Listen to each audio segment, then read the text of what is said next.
Alright, so we got the setup on. Here's your steer shaft. It's like a shaft off of a radiator of a big truck, but we got a little U-joint right here.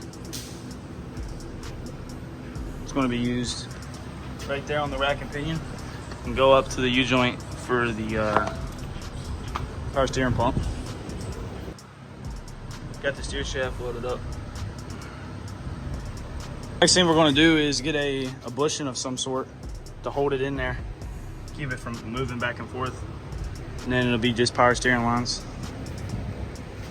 What you think about it? Too hard.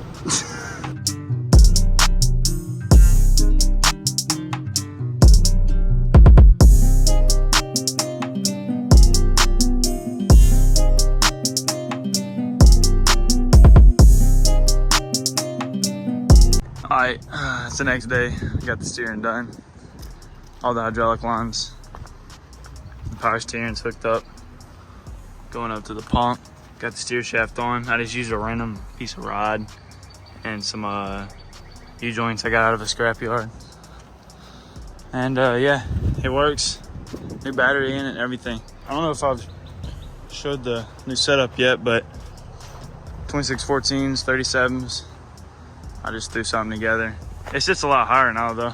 But yeah, I'm about to get some videos of it driving real quick. And hopefully before Biloxi, by the time y'all are seeing this, I'm gonna have new bumper, headlights, valence right there to wrap everything up on the front, make it look a little better.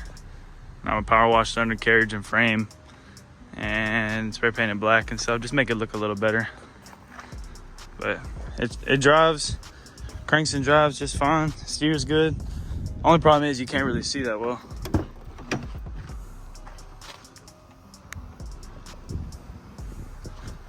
This is a view in the front. There's a skidder right there. If y'all know how tall a skidder is. You can't even see the skidder and it's way over there. What do you think about it, Ace? Really? It's massive. Right there, we got stuck.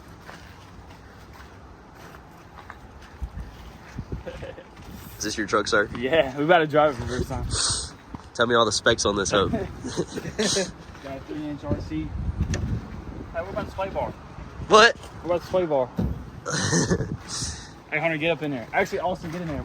Give me a Austin getting in. Austin, jump up in there. Get a video of the view.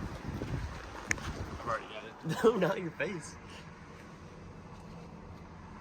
Jeez, the water. All right, word.